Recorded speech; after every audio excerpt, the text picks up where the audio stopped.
We are live. Good morning. This is Melissa Straka with the Inside Out Institute, and I am here with my very first interview. I'm a little shaky, and my hope for my live interviews here are to bring light, inspiration, and passion in these crazy times. So I have the pleasure of introducing my sister Mollie Terlinden, who is so amazing. She is my number one inspiration.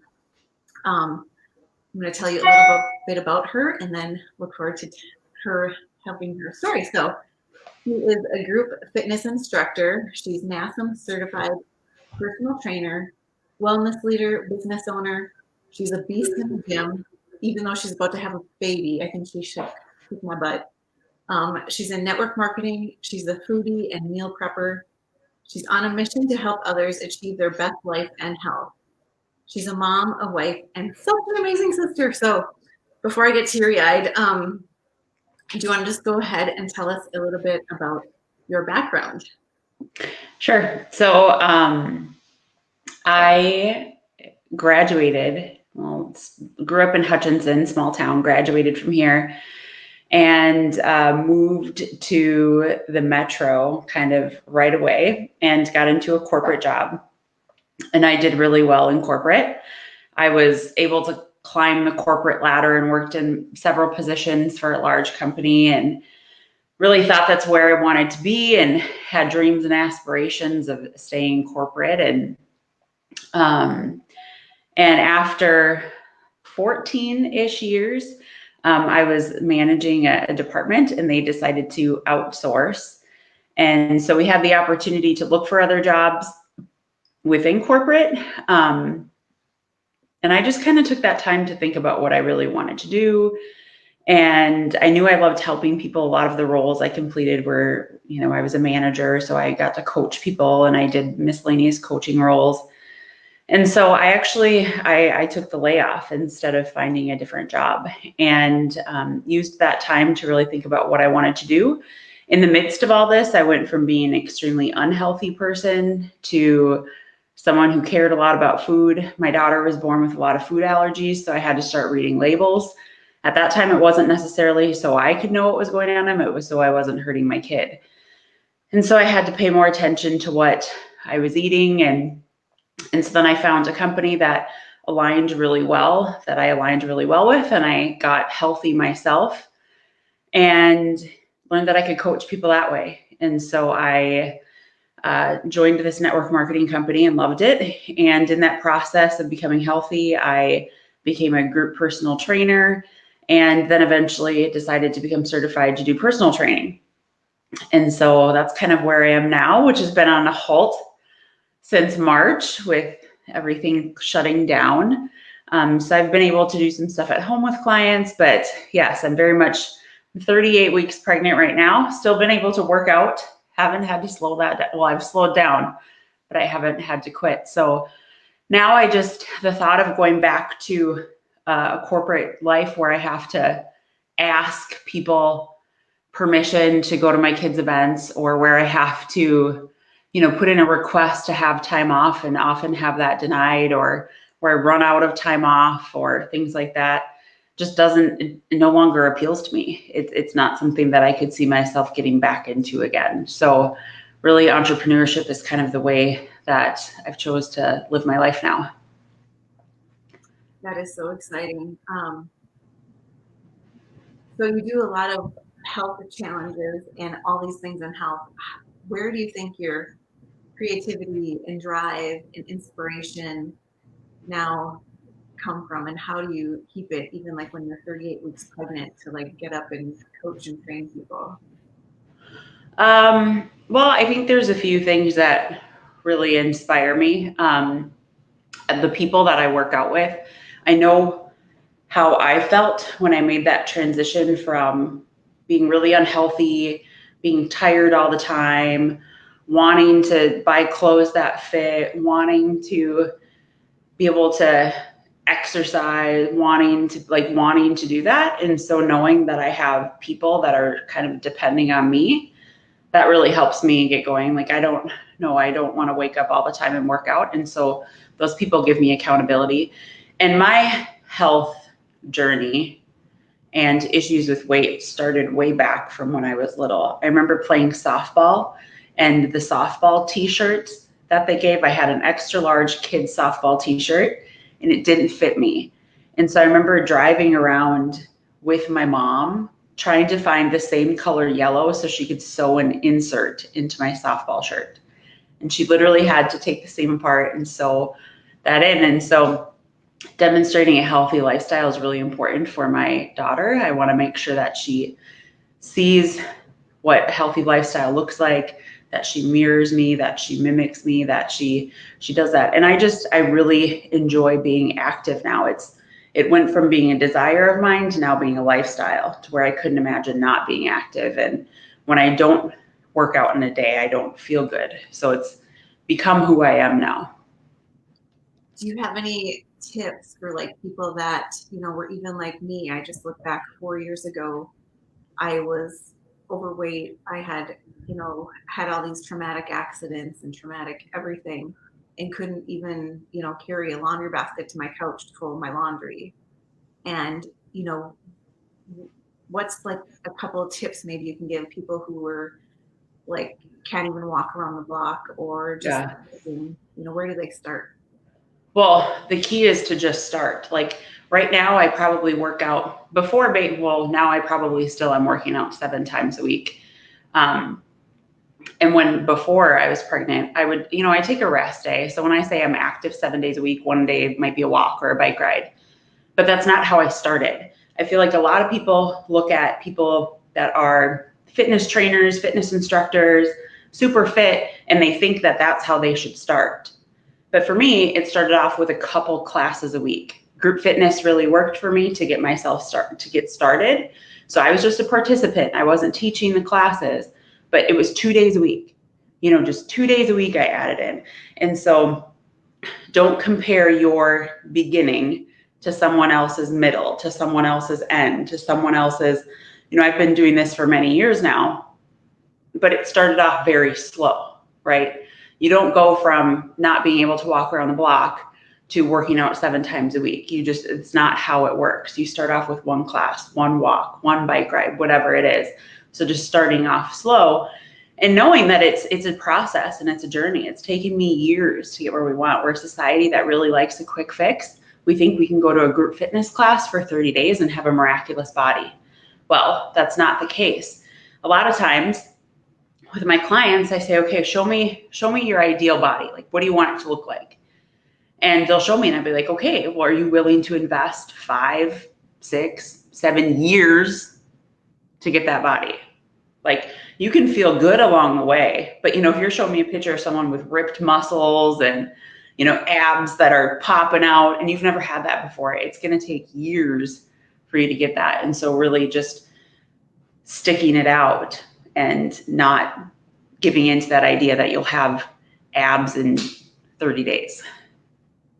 I can totally attest to that as well, because when I started, I first had to even just get my body with nutrition healthy enough before I could even consider. And then, a couple of years in, I finally went to a class and I would not touch weights.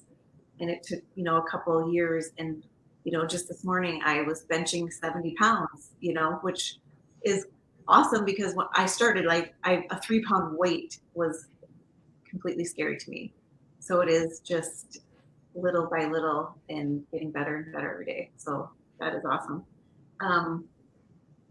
What are some things maybe that you have had to do during COVID and now the gym closing? How have you been getting through, whether it's, through your mindset, through the gym being closed, and maybe some challenges, and how people maybe can overcome some things to make it through these difficult times?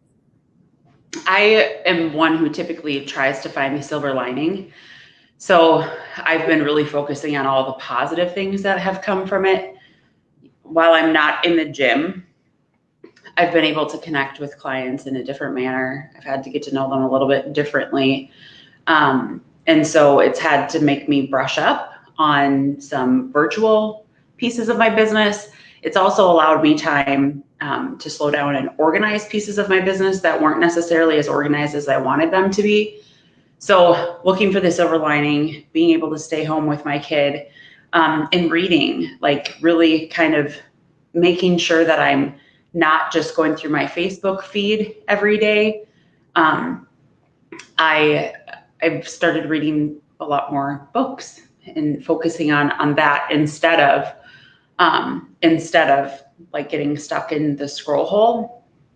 And then just being outside. I think we're blessed. I think through this whole situation, I think there's a piece of God who is like, you know what? He's like, you guys are going through a lot. I'm going to give you really nice weather.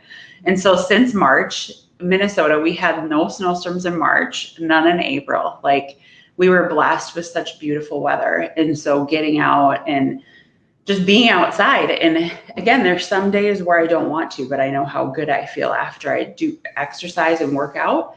And so I make that a part of my day. So every day I'm exercising, I'm reading good stuff, I'm making sure my diet is on point. I'm kind of a little bit different. I'm usually very strict, and I'm allowing myself to be flexible in my pregnancy. So I've been, doing some baking and some cooking, and I balance that though with really healthy eating. The quarantine 15 is, I think I have that, but it's in the form of a baby. But for anybody else, it's like, wow, well, try to cook something healthy. Just because you're sitting at home doesn't mean you have to be cooking bad stuff. Like, look up some healthy recipes. When I do my meal planning every week, I pull up Pinterest and I do healthy recipes. And then the online shopping is amazing for really fine tuning what you're cooking at home. Because you can sit there with your cookbook or Pinterest open and, on one screen, and then on the other screen, you have your grocery list. And so that way you're not getting extra stuff. You're not getting what you don't need. You're not walking through these aisles and finding all these treats that look good and throwing them in your cart. You're getting what you need. You're picking out healthy snacks. And then you can prepare good meals for your family. So we have been switching up what we eat, which makes it a little bit more fun and exciting. And I personally just didn't get into the, a lot of the conspiracy theories or when I'm scrolling on Facebook, I like to control my feed. And that's something that we can all do. I feel like so much of this is manipulated by the media. We know that. And so if I'm scrolling Facebook, I pay close attention to my emotion. And if something someone is saying is really upsetting me, or every time I come across a certain person's post, it just stirs up anger, whatever in me, I'll unfollow that person. Like, I can control my feed. And so controlling what you watch, and the more good you find, the more good you look for, the more good you'll see. And so if I am on social media, I'm just trying to be the light. I don't try to talk about or post a lot of controversial stuff, and really just working to spread inspiration. And then when you do that, when you're not talking about controversial stuff, you typically don't get controversy in return. So through all this, I'm just like trying to be kind of like the what's good, what's positive in all this, and how can we get through and be better after it. Those are some great tips. How do you balance work, home, kids, your mom, your wife, you're training people? Do you ever get a balance? Is it like maybe your morning routine where you find, are you taking time for you? What's your balance look like? So it's obviously really different right now since I've been at home. And I have found that I was very much a yes person, actually. So I don't know that, I'm going to be honest, I don't know how well balanced I was prior to COVID. I think the slowdown, another one of the pieces that was really exciting for me, was realizing how much I said yes to. Things that I wasn't even necessarily passionate about, I'd do it. Like, if I'm in a group, I end up leading the group or being the president of the group or whatever it is, I end up saying yes to a lot. And so I've kind of had to reassess what balance looks like. So I'll talk about that, but even before COVID, there's some things that are non-negotiable for me that I made non-negotiable. One of them being exercise, one of them being eating right. I know when I eat right, I feel better. I get better sleep. When I get better sleep, I can be more present for my family. I can be more present for my daughter. So I think when we're seeking balance, we have to make sure that we're in like the right space to be seeking this balance. And I think that starts with a healthy body, healthy mind. So prior to COVID, balance was, looking at my schedule and figuring out when am I going to work out? How am I going to fit that in? That's my me time. When I'm working out myself at the gym, I have my headphones in, I'm listening to a podcast or something motivational so I can get that piece in. And then just really designating time for family. Like if I'm with my daughter and, I try to put the phone away, like set the phone away, shut it off, don't look at it, don't answer texts, whatever that might be. And something as simple as sitting down for a family dinner, like actually all sitting down, then you have your family time as well. And so just making sure that I'm setting aside those times for things that are important and making that a priority. And then now balance looks like, okay, I think my balance meter has really shifted. I realize how much I'm a go, like on the go all the time person. And I don't know that that was really serving me. And so I think one of the things that I'll implement that I have already is this need to say yes anytime somebody asks me to do something, and really assessing like, is this something I really want to do? Does this really fill me up? Is this something I'm really passionate about? Or is this a meeting that I'm going to look at my calendar and be like, oh, that one again? And I don't want to be in a situation where I'm spending time on things that are draining me instead of filling me up. We did. We just talked about that at one of our is how to start saying no. And you just exactly went over our whole training and you weren't even there. So Yeah. it's so important to know what to say yes to, know what to say no to. Because it is so important. Maybe last question, and then we'll wrap it up because it has been so fun. I could talk to you all day. You're so inspiring. Maybe just 3 quick best health tips, whether it be with food, exercise, or how to start. Okay. Oh, the 3 best ones. There's so many good ones. I would say that for me, nutrition really was the base. And so finding a system that works for you, and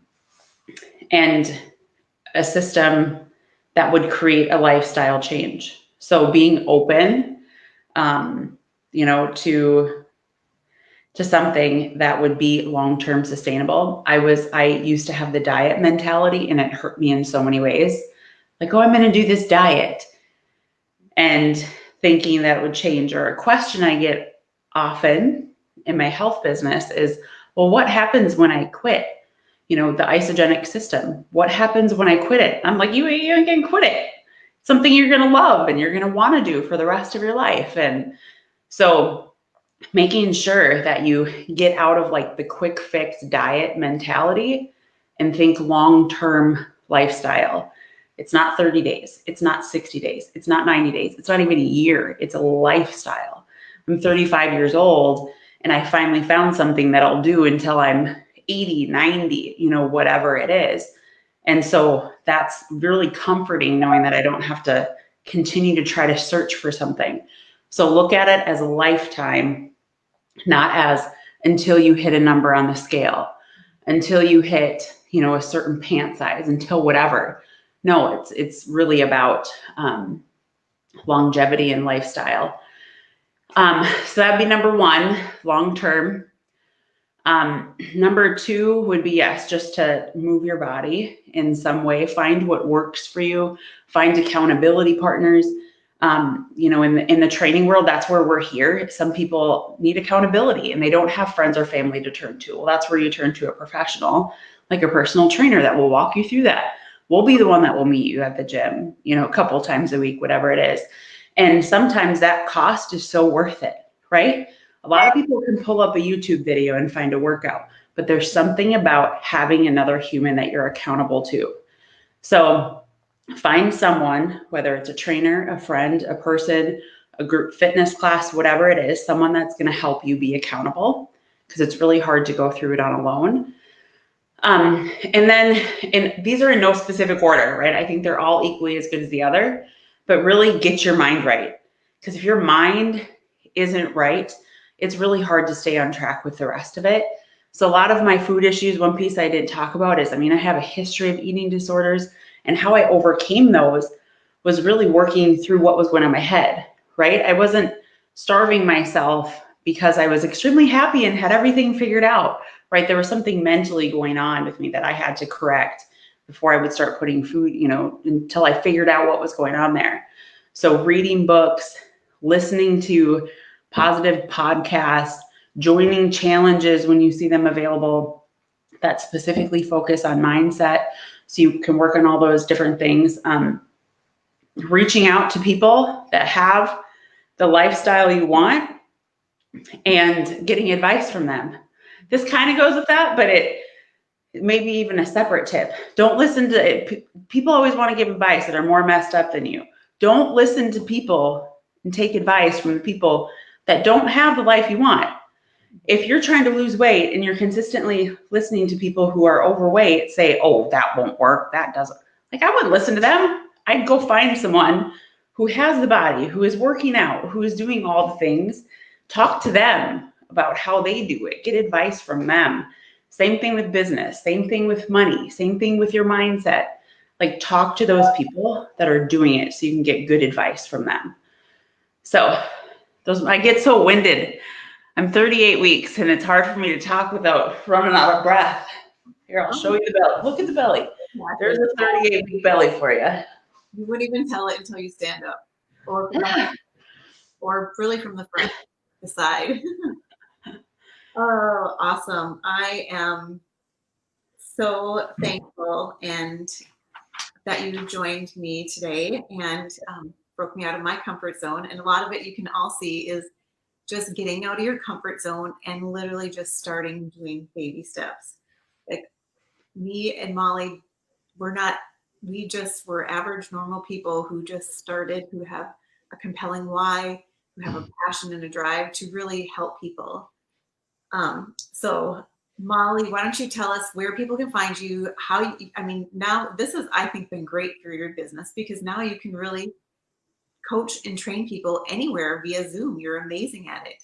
So people anywhere, we have clients globally, worldwide, and I really feel like this will just help your business and explode your business. So let people know where they can find you, because you can be a great food coach. You're a health coach. You are like the best if people are looking to change your lifestyle. Yeah, so you can find me on Instagram. I'm Mollie Terlinden on Instagram. And Instagram also is my favorite platform. You'll see me there quite a bit. And then also on Fit With Mollie on Facebook is my page that is designated for my business.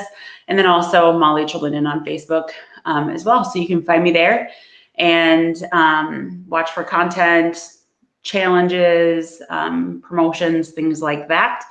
But yeah, I would love to see some new faces following me, especially if you're looking for health, fitness, some humor. I just posted me doing the baby mama dance. If you want some humor, go to Facebook. That too. New mamas might want to follow you. I'm sure you're going to be an inspiration for new mamas, being it's been a while since you've been a new mama. Yes, definitely. Yeah, it's been my 12-year-old. There's quite a gap between there. So it's so exciting to see how you just adapt and are amazing for everything. So thank you for being such an inspiration and such a great leader. And thank you, honestly, for changing my life. This girl is the one who got my butt moving. I was fearful to honestly move, and she just finally convinced me to start moving. And now I'm doing things I never thought I could do, all because of this sweet little lady. So you're sweet. Thank you. So You made me thanks cry. for coming, and have an amazing day. Please like, share, comment, follow Mollie, and wish you all luck today. Thank you. Bye.